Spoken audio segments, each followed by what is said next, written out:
Please welcome our moderator, Todd Womack from Barely Political, and of course, BJ Novak. Hi, everybody. How you guys doing? How about another hand for our friend who's visiting us? Thank you. Yes. All right, so BJ. Yeah. An afternoon with BJ Novak. Yeah. Look at all these dedicated Googlers missing the board of directors meeting just to see you. I understand you have a choice in presentations today, and I thank you for choosing this one. You chose wisely. Yeah.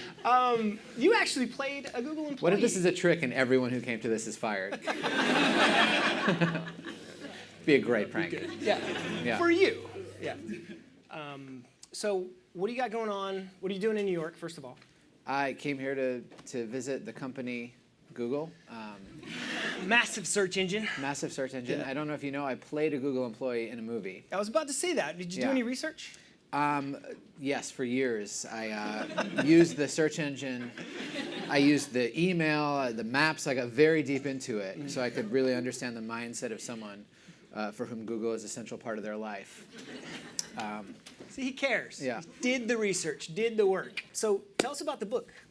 Well, this book, the reason I'm here in general in New York this week is for the paperback launch of this book, One More Thing, Stories and Other Stories, which is a collection of 64 short stories of very different lengths and topics, and sometimes tones and always themes, that really are meant to be, in my opinion, a book of fiction for the social media age, in a way. This is for a generation that I include myself in, where we can click around and flip around and find different things that we're in the mood for at any moment. And I wanted a book that felt like that too, that you could flip through it and visually see, this looks short, this looks sweet, this looks involving, this looks crazy, this has a lot of swears in it, this one is more innocent.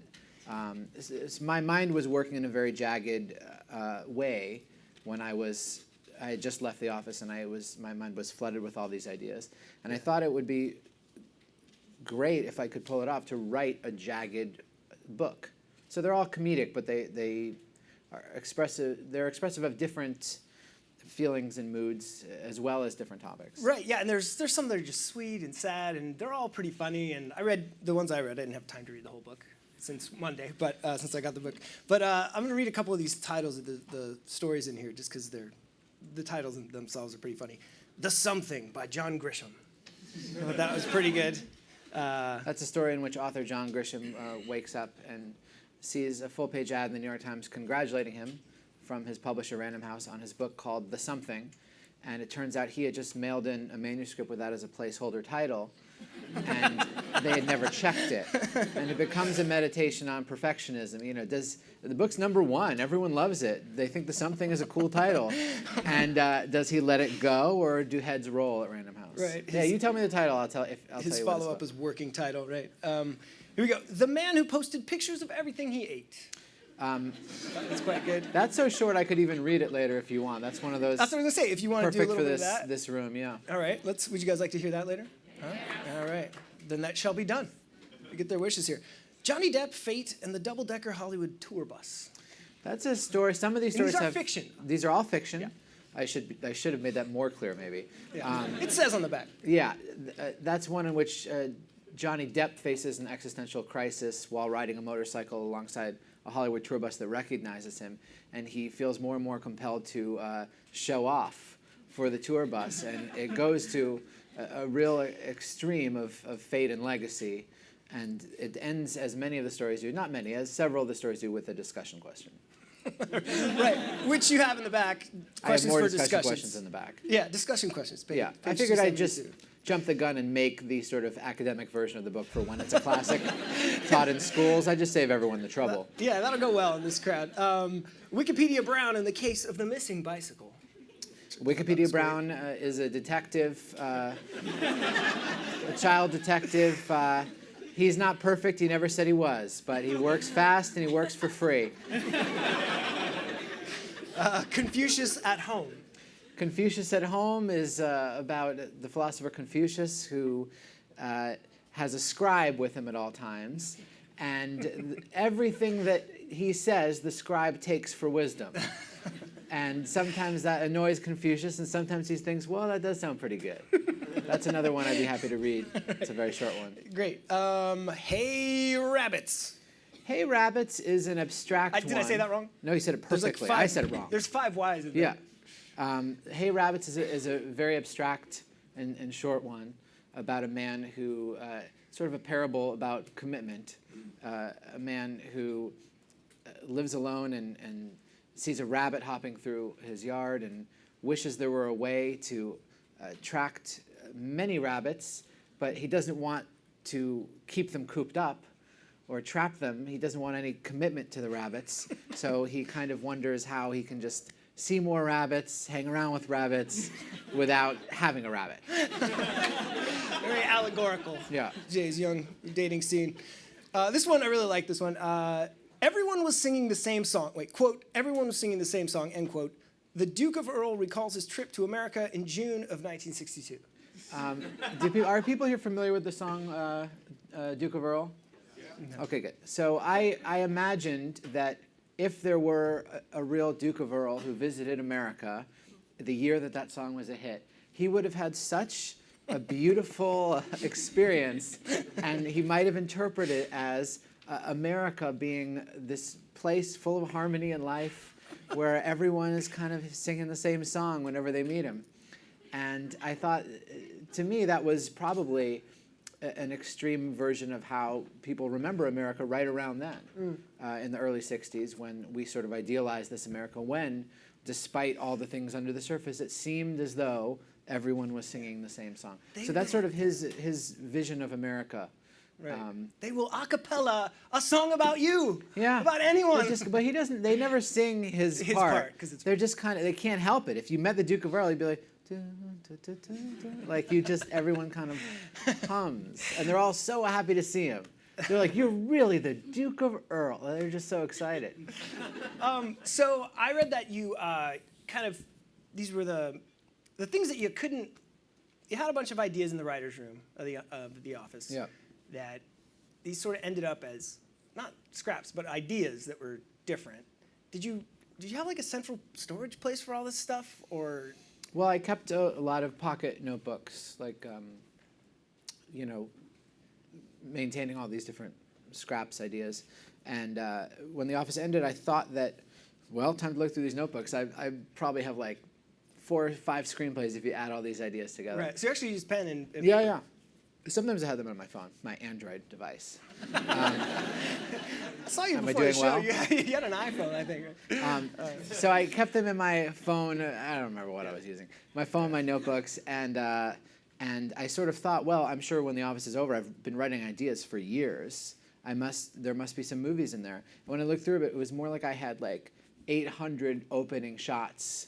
Right. And no movie. And so I sort of started writing them all out, thinking, well, let's see what I have here. And as I wrote them out, many of them I felt took their best form as the story.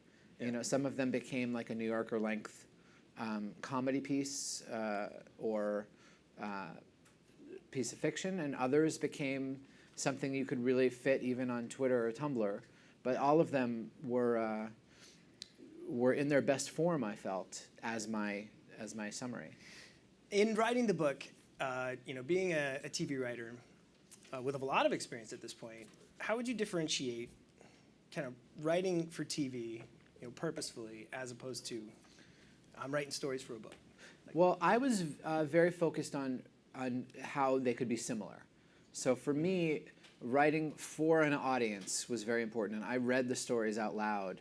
And actually booked a theater, the UCB theater in LA, and once a month I'd book a night and read the stories to a crowd of about 100 people, and go up with a pen on stage and edit in front of people, and that was my way of keeping the work ethic that I had from television, where I would write pages for the cast, take them down to set, think they were good, and then figure out if they were or not based on how they played in front of me, or how sometimes I was even in them, and I could literally feel if I was scoring or not. So that had been, and also as a stand-up comedian, I would write things, think they were funny, and then take them on stage, and sometimes I was right, and sometimes I was wrong, but you never know until you try it out.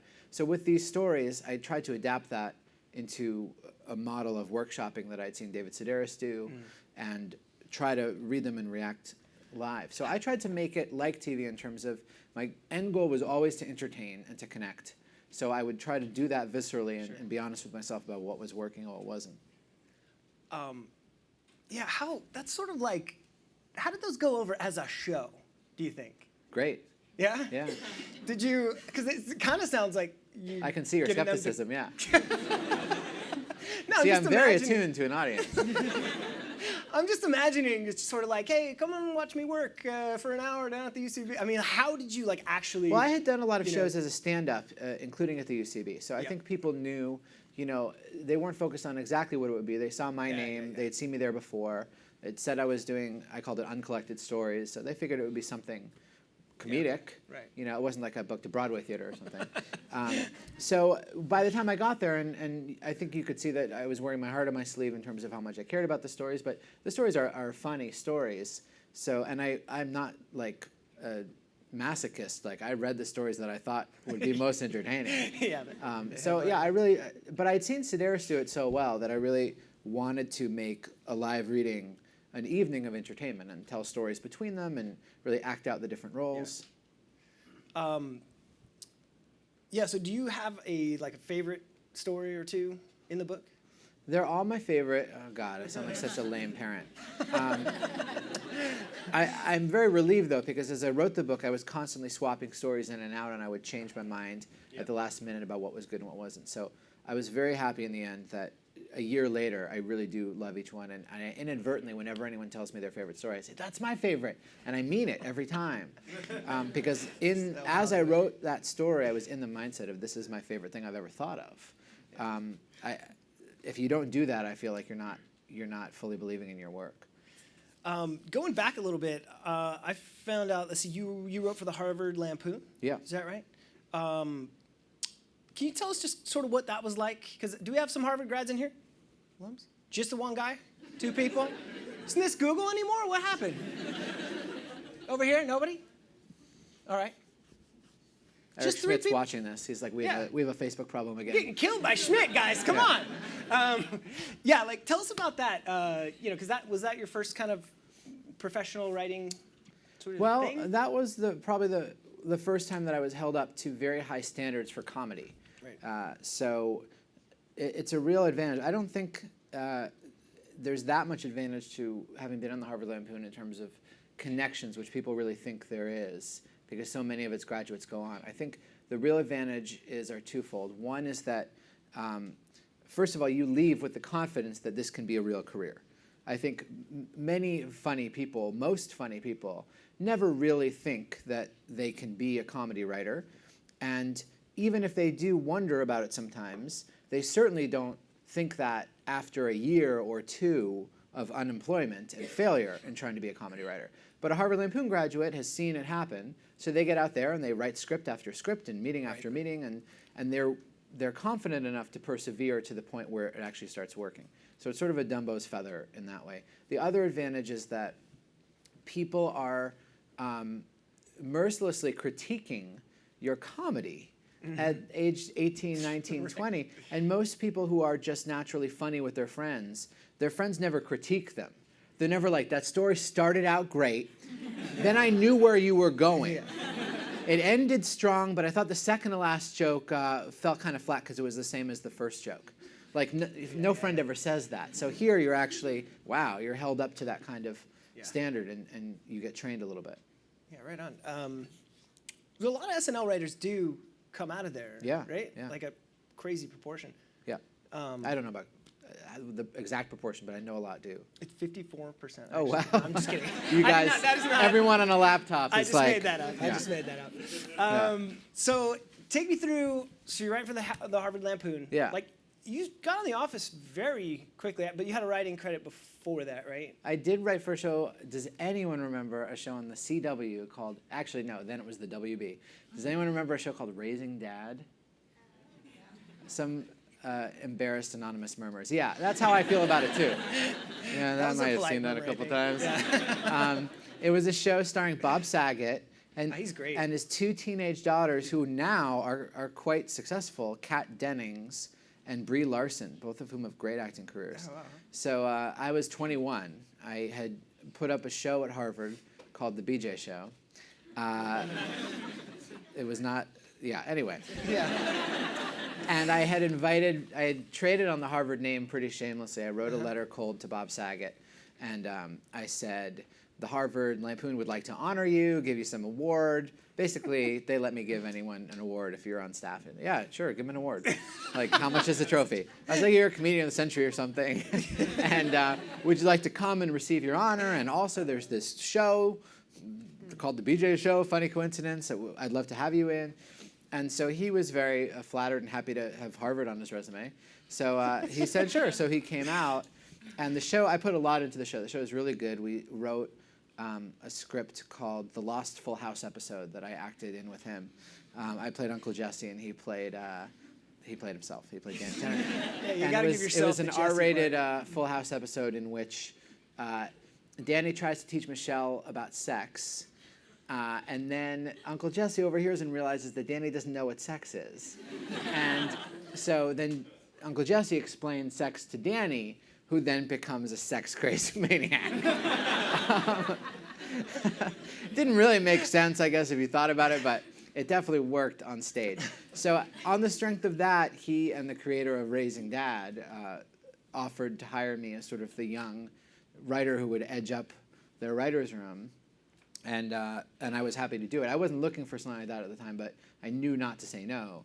So that became my first writing job. Then that was canceled, shockingly, a year in to, after a year. Yeah. And then after that, I was kind of back to, I had some money saved up now, but I was back to kind of square one. And then I started doing stand-up comedy, and that eventually led to The Office about 2 years after that. Yeah, I heard you say that Greg Daniels saw you at the Ha Ha, which I've done plenty of shows at. I mean, it's a special Greg place. Daniels, I'm sure, has never been to the Ha Ha. That's what I was thinking. I want to I talk started to you at the about Ha Ha. He Okay. saw me at the Improv. that. Okay, great. Yeah. All right. Greg Daniels does not go to the Ha Ha. That's what I was going to actually ask you. I That was is like, the world's I kn- saddest place. I know for a fact. Yeah. They should have that under the sign. It would probably get more business. Ha Ha Comedy Club, the world's saddest place. People are like, that's an interesting juxtaposition. They have a sophisticated sense of comedy over there. No, it's quite Yeah. literal. Yeah. No, it's the saddest place on earth. Yeah. This is so you don't sue us for expecting a positive experience. A lot of comedy clubs, though. There's just not a lot of joy in the. Not a lot of joy in a comedy club. Yeah. But so Greg Daniels sees you, and what happens? Greg saw me. I had been unemployed now for a couple of years and had been doing stand-up just about every night and had built up now a pretty good stand-up act, pretty good brief act, like 10 minutes. 10 minutes that was really good and about 20 that were not very good. But on these showcases, they have you do the 7 that are good. So I was doing a show, and Greg was there, and he was putting together the cast for it was very early stages of The Office. So if you guys don't know who Greg Daniels is, he was a big-time TV producer, showrunner, and he was tasked with Americanizing the British Office. He had been a writer for The Simpsons and Saturday Night Live, and then had created King of the Hill, and now was looking for his next thing. And The Office at that time was a very acclaimed but very short-lived British show, and the producers had found him and asked him if he would adapt the American show. So he was the one in charge of figuring out what this would be. Right. So did you have that "I like you, kid" moment that so many people yearn for? Yeah, that's not. He doesn't talk like that, but He's not from the no, 30s? no. This happened in this century. Yeah. But it was that same vibe. Barely, though. Yeah. 3 years That's into this true. century. Early into the century, Yeah, just yeah. barely. Because in the 90s, we all talked like that. I remember. I was there. So yeah, he saw me and asked for a meeting, and he saw me for the role of the temp, as he called it, someone who thought he was better than this place, quiet and thought he was better than this place, which was sort of a vibe I had on stage. I think I wore a suit back then. I had very good one-liners, and I paused a lot between them, and I think that was out of fear, but I think people interpreted that as cockiness. Yeah. And, You're just stretching. You're just sweating inside. Stretching. And he knew that he would like ideally to have writer actors on the show, and he knew that I had written before, so he talked to me about potentially being a writer actor. To which we replied, Yeah. "Where do I sign?" Yeah, where do I sign? Great. And then so that started very soon. We went on for 8 years, right? Yeah, it was a 9-year show, 9. actually. I was on for 8 years. Yeah, right. What about, so I saw that you actually were executive producing by the end, directing, Yeah. writing, starring. Well, executive producing really means, in most cases, that you have been a writer for a long time. And it's like, my least favorite thing, by the way, is when people try to give you metaphors so you'll understand. Like, it's like for you guys, when I hate that so much. They don't work in But it's TV, like here or in any other profession when you might get a job title increase every year, but you've been doing the same thing every year. Right. You've just been doing it well, so you keep getting a new title. Yeah. That's what the writers on any show tend to be. So I started as an executive story editor. That is really like, did anyone take like swimming lessons in camp, and it's like beginner, advanced beginner, intermediate, it's like those levels. So the levels, and I'll go through them right now. There are official levels in comedy writing on a Writers Guild sponsored show. You start as a staff writer. That's what I was in Raising Dad. Then story editor. Then executive story editor. I'm not making this up. Then co-producer. Then producer. There can be many producers, though. And sometimes there's only one co-producer and several producers. I'm not making this up. Staff writer, story editor, executive story editor, co-producer, producer, supervising producer, co-executive producer, executive producer. So it Congratulations, just you've been all means the way I to the top. made it to the final level of Scientology, basically. Great. Yeah. I met L. Ron Hubbard. Congratulations. Thank you. I can feel it in your hand when you shook. Yeah, right. And there are 2 microphones. If y'all want to start, if anyone has a question, go ahead and step up, and we'll, grab you when you come up. But feel free to also do that. Really quickly, do you want to? So we're going to take some questions. Sure. You are going to do a little signing afterward. Would you like to read some of the book now? Sure. What story would you like to read? I can read maybe the more internet age ones, because we're here. Whatever you want. Can read The Man Who Took Pictures of posted pictures of everything he ate. Very brief story. The sound effect is part Somebody's of the just story. going to complete the drywall back there as we go. So again, some of these are 20 pages and some of them are half a page. This one is closer to the latter. This is called The Man Who Posted Pictures of Everything He Ate. Once there was a man who posted pictures online of most of the things he ate. He put up pictures of most of his meals and some of his snacks with little captions. Yum! I made this myself. It's the spot. Salty. I'm gonna regret this tomorrow. Yum! And plenty of times, most of the time, he simply let the pictures speak for themselves. The 16, then 15, then 16, then 14 people who followed him made fun of him for it mercilessly. Why do you post pictures of your food? We don't give a what you ate. In the book, the swears are not bleeped out, but this person in the thread bleeped it out. Just explaining. You can verify that. The more they teased him, the more he did it. And the more he did it, the more they teased him. Why do you always post pics of your food? He did it because it made him feel like he was eating his meals with more people. It was the same reason he liked the teasing. Sad, sweet, funny. Yeah. You said I'll it read yourself. the other one I mentioned too. Okay. Wikipedia Brown. See if I can find it. There we go. I read that one. I enjoyed that one. Thank quite a you. bit. This is called Wikipedia Brown and the Case of the Missing Bicycle. It was a quiet Sunday. Wikipedia Brown was sipping lemonade with his friend Sally when all of a sudden their classmate Joey ran in, out of breath. "Help," said Joey. "Someone stole my bike. I left it outside the library this morning." Who stole it? The modern-day chain bicycle was patented in Germany in 1817, said Wikipedia Brown. 10-speed bikes became popular in the United States in the 1970s.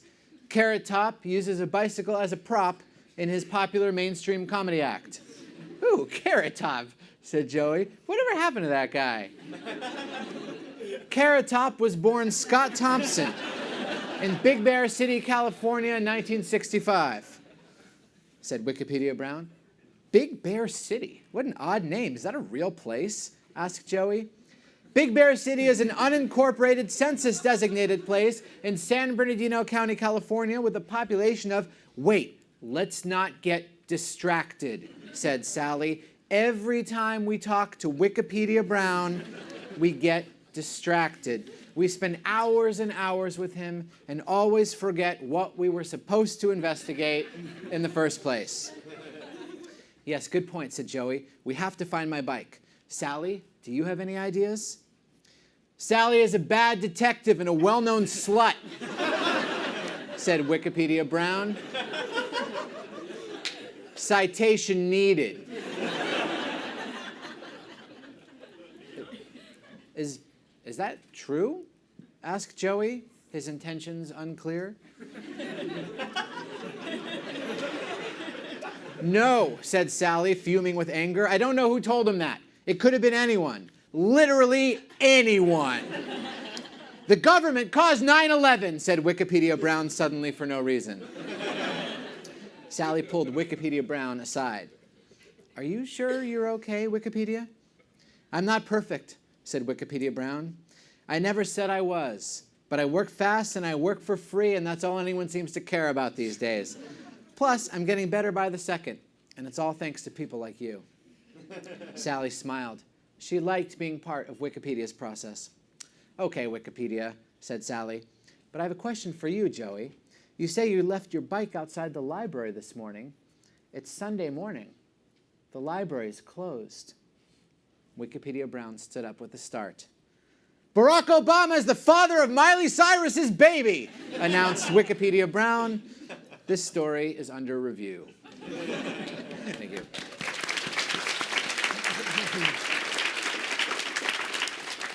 Very well done. We have those in the back. Don't be shy, guys, also. Oh, you got one. Go for it.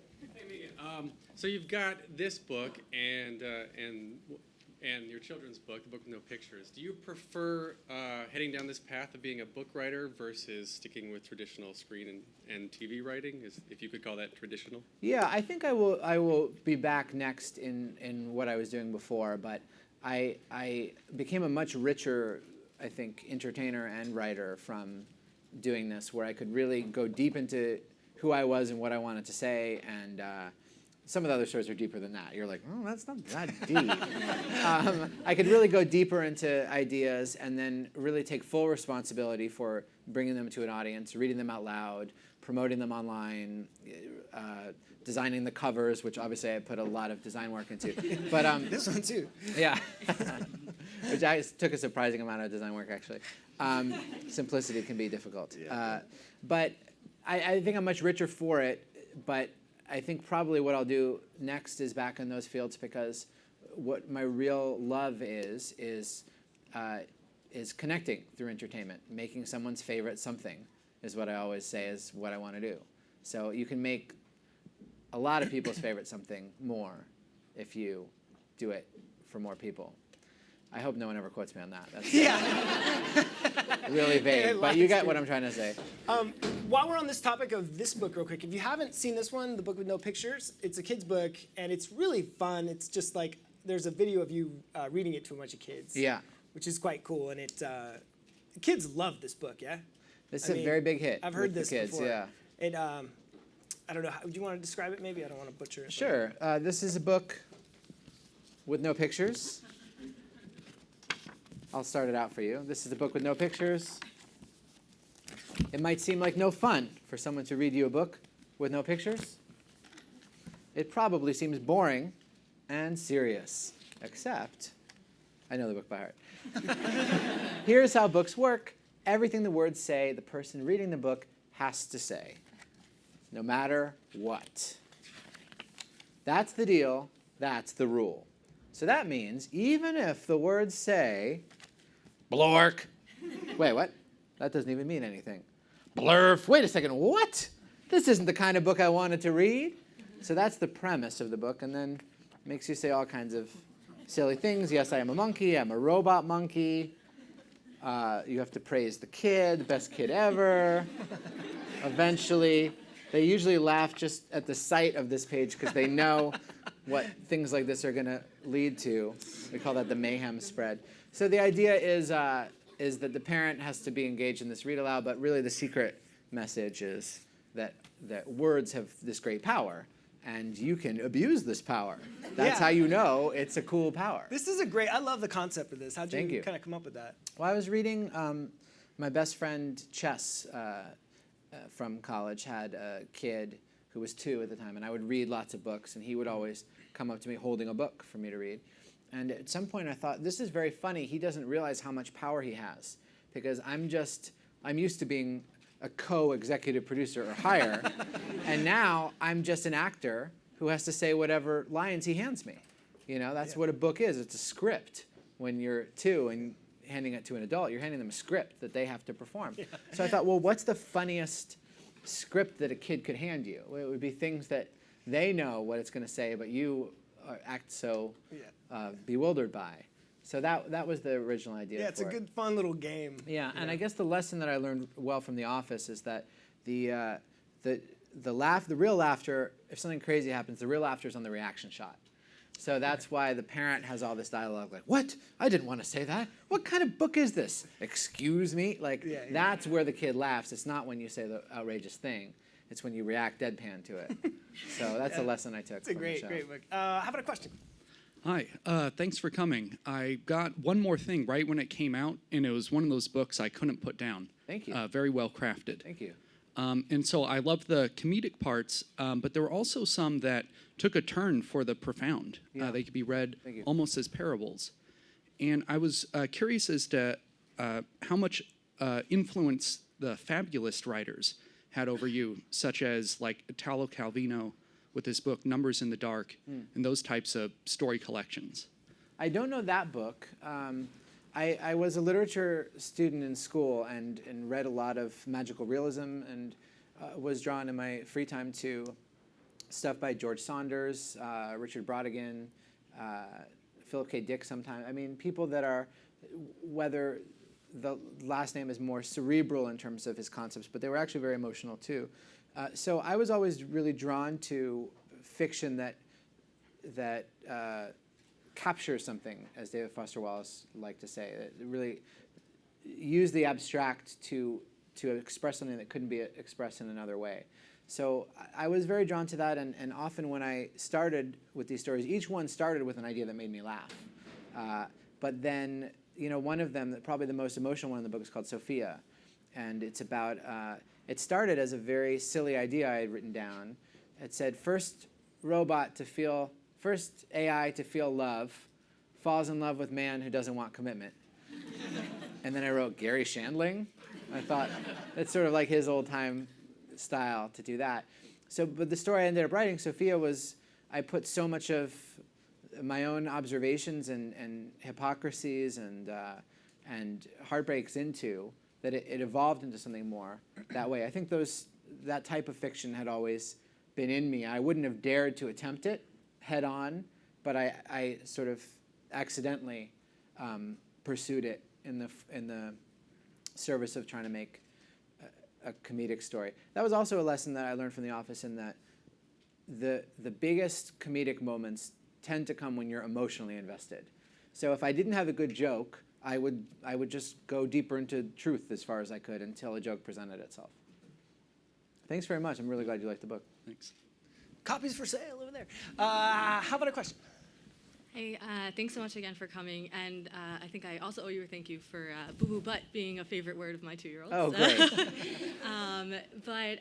So it's kind of clear to me from listening to the way you talked about your process and also just hearing you read that you really have like specific intonations for the way things should be read, or you know how quickly and the voice level and all that stuff. So it's very interesting that you ultimately put it in a book where the speaker or the reader really makes decisions on what it sounds like. Yeah. So I was just wondering if you could talk a little bit about that, and you know why you ultimately decided to go with a book as opposed to maybe a YouTube video or. And you mean specifically the kids' book, right? I mean either one. Even just listening to the way you read. I mean I'm sorry I haven't read One More Time yet. But one more thing. Sorry. But you definitely have a vision and a way of hearing it in your head. Well, I also, what I did was, with this book, I think a lot of parents don't feel they know how to be funny. I heard that a lot. And they hear this is a funny book, and they're like, I'm not funny, though. And they are funny, but they don't have the confidence, or they don't know how to be funny. So again, I thought of this book as a script. And with the layout, it was important to have it seem like stage directions. But I didn't want them to think about it or feel intimidated. So, for example, and now I'm reading you this book with my monkey mouth and my monkey voice. That's not true. I'm not a monkey. It feels like, I think you can tell that this is meant to be more colorful, a little goofy, and this is meant to be straight and small, but you don't have to think about it. And then I timed the page turns to exactly where I thought the pauses would naturally go. Try to make it seamless so you wouldn't have to think about it. That said, there's a little song in there, and I was reading it for my best friend's son, Bruce, after it was done, and Chess, my friend, warned me, by the way, we do the song differently in our house. So that's great. I love people having their own traditions and their own spin on it. I just tried to make it's sort of like when you write a play and actors do it in all types of different ways, but you make it clear from the stage directions and the dynamics and the exclamation points. 1,000 little choices dictate what you were picturing. But then it's exciting when people do different things. Have you ever heard someone read it in a way that you were like, oh no, that's not right? Cut. Yeah. No, but I have, I've seen people do it. I've stolen from other people the way they read it. My cousin's husband reads it to their kid in a very deadpan way that I hadn't thought of until I saw him do it and got huge laughs. Because I thought, try to be a little animated. I'm not that animated an actor, but I try to amp it up for a kid's book. But then he took it even further down, and it was funny because the contrast of the dignity of, I didn't want to say that, that cracked the kid up. So yeah, I'm always learning. Thank you. Let's do another one. Hi. You talked a little bit about hoping that you make somebody's favorite something, and you definitely made one of my favorite somethings, which is The Office. Thank you. And this is a pretty simple question, but I'd actually love to know what your favorite episode was in terms of either writing or the way it panned out, and how you felt about playing Ryan.